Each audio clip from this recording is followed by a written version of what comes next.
Hello, BookTube, and I'm back with a video for our uh, August of Adventures. And I say our, I mean myself and Mark at Book Time with Elvis, who are doing a reading event called August of Adventures.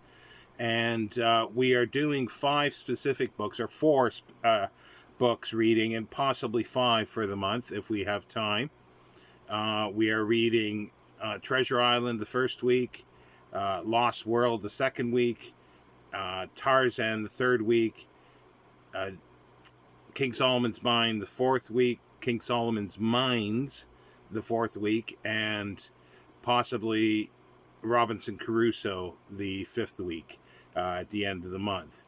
Now, these are all books I've read, and Mark has read, I think, pretty well all of them as well, except Tarzan. But we're revisiting them because we enjoyed them so much. So I did a video earlier in the week of 5 nonfiction adventure books, 5 fantastic works of nonfiction, adventure nonfiction. At that time, Mark did 5 fiction books. So today, Thursday, we are switching, and I'm doing 5 additional fiction books, and he's doing 5 nonfiction books. Now, I realized, actually, one of my choices, I don't have a copy.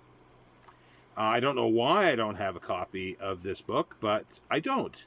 And that's Lord Jim by Joseph Conrad. So I'm going to use, for a couple of these, I'm going to use some JPEGs. That was written in 1900. It's story of Jim, who is a sailor, and he's on a ship taking pilgrims to the Red Sea, but something happens to the ship, and in a moment of cowardice, he jumps overboard with everybody else, the whole crew, and leaves the pilgrims to drown on what they think is the sinking ship. But everybody else flees, and he's the only one that takes the blame for it, and he feels extremely bad about it. So he sort of buries himself, in a sense, in the interior of Southeast Asia at a trading post. But he gets very fond of the locals that he's working with, and he won't let them down. He will he won't back down again. There won't be any cowardice. It's a fabulous story. I've read it several times in the past, and it was made into a fabulous movie as well with Peter O'Toole, Lord Jim. So I look forward to rereading this again soon, and doing actually a book to film with it. So also, let me see if I can find somewhere to set this. The next one is a book that I've actually not read yet. I'd heard about it, and I thought, well, I went to buy it in 2019. I got a sort of quite a damaged copy, but it's not badly damaged, but it's slightly damaged, and so but for some reason I just never read it. It's Bettina Gappa's Out of Darkness, Shining Light. And this is the story of David Livingstone and his body. Well, I'll read the front flap here. The wise men of his age say that the explorer David Livingstone blazed into the darkness of Africa, the African continent. Let me start that again. The wise men of his age say that the explorer David Livingstone blazed into the darkness of the African continent, leaving a track of light behind where white men who followed him could tread in perfect safety. But in Bettina Gappa's radical novel, it is those in the shadows of history, those who saved the white men's bones, his dark companions, his faithful retinue on the epic funeral march across the African interior, whose voices are resurrected with scarring intensity. Halima, his sharp-tongued cook, and 3 of his most devoted servants, Jacob, Chuma, and Susie, tell the tale of how they carried Livingstone's corpse out of their native land, unaware that he held the maps that would sow the seeds of brutal colonization. This may be the story of Bwana Dowdy, the doctor, but it is also a revelatory celebration of the 69 men and women who bore his body aloft for 1,500 miles and their bravery and loyalty. Now, I don't know if it's a radical novel. Livingston has been reassessed long before this was written, so it's not radical in any way. It's not a radical view of Livingston because he's been deconstructed many a year ago, way before this was done. The author is a Zimbabwean. She is a lawyer, I believe, in Zimbabwe. And she's written, I do have another book I picked up before I got this. Just actually almost at the same time. Picked it up as a remainder. Because it was only like 99p. And I just thought, oh, that's an interesting title. The Book of Memory. I've not read it yet. She's written, according to this, a couple others, an elegy for Easterly and Rotten Row. But this here, I do want to read this at some point because it is an adventure story. So it should be interesting. So that's number 2. Number 3, we're going for Biggles. This is one of the, it's Random House that put this out, Red Fox. I think it's about 20 novels. They're usually very, very slim. Written by Captain W.E. Johns. From the early 30s into the late 60s, and then there's been posthumous ones come out, and lots of pastiches and made fun of him. It's basically Biggles, who's an ace pilot. I think it basically starts with the whole series, or they're I don't think they're in perfect order, but anyway, it starts at the First World War.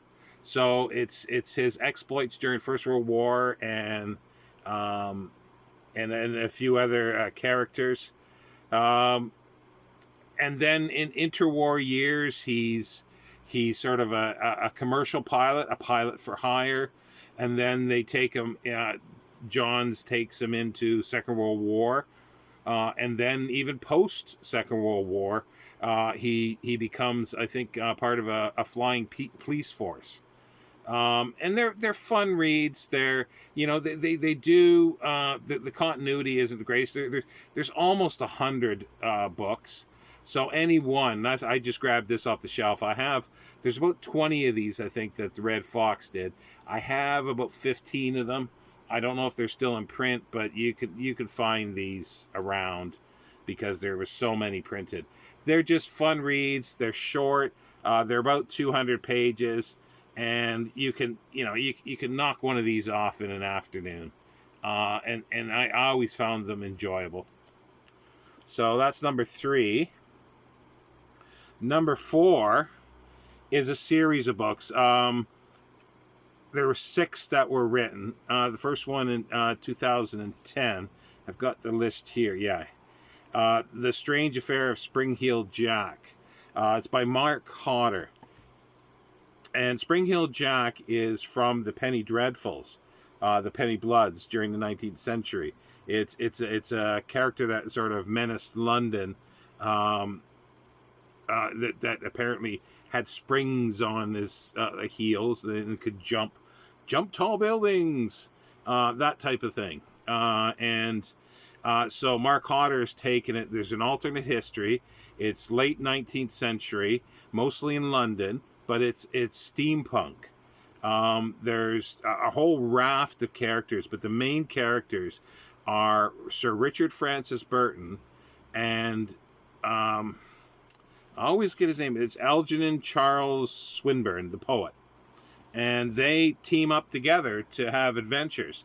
And the first one that was published in 2010, The Strange Affair of Spring-Heeled Jack. And then The Curious Case of the Clockwork Man in 2011.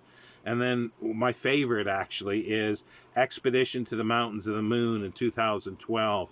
Like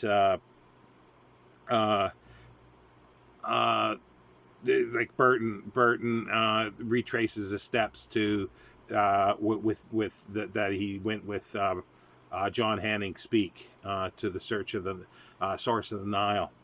And then the fourth one, yes, is this one here that I have. I don't have the other ones anymore. I gave them away to a friend. I had actually all six, but I never read. I haven't. I never read this one, so I've read half of them, but I haven't read anything else. This is The Secret of Abdul al-Yazdi, I guess. And then The Return of the Discontinued Man, and then The Rise of the Automated Aristocrats. But yeah, it's a series, so any one of them. But if you wanted to start right at the beginning, would be The Strange Affair of Spring-Heeled Jack. Like Queen Victoria's in it, Florence Nightingale, Charles Babbage, the engineers. What's his name? The big engineer, the railroad engineer, and everything. I can't. It slipped my mind at the moment.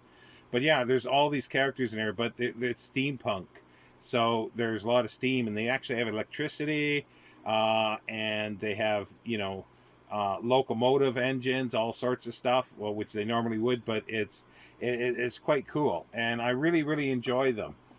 So they're definitely adventure. They're called the Burton and Swinburne adventures. So they're fabulous. And I do have to get them again, the first ones, because I do want to read them all the way through. And the last one is a big one, so I figured I'd leave it to last, is The Three Musketeers. And I've got to read this new translation. I've read it before, but it's translated by Lawrence Ellsworth, and it's a bigger one. It's 750 plus pages, and it's edited and translated, as I say, by Lawrence Ellsworth. This is Penguin Books. It was put out in 2018. Yeah, it's a great adventure, and any Alexander Dumas is a good adventure book. So yeah, so there's my 5 adventure books, fiction books, or 5 additional ones of possible reads, and we got a little bit of sort of science fiction in to it. Like other ones that you could read science fiction wise would be say Princess of Mars by Edgar Rice Burroughs, John Carter. It's another swashbuckler type thing, but set on Mars. So there's all sorts of stuff to read, and do let me know. Others have let me know what they're reading. Some are reading some nonfiction, and some are reading fiction. Let me know what you're reading fiction-wise, or just in general what you're reading for August of Adventures, or if you're even joining us. And if you're not, why? Anyway, take care, BookTube, and yeah, August is nigh.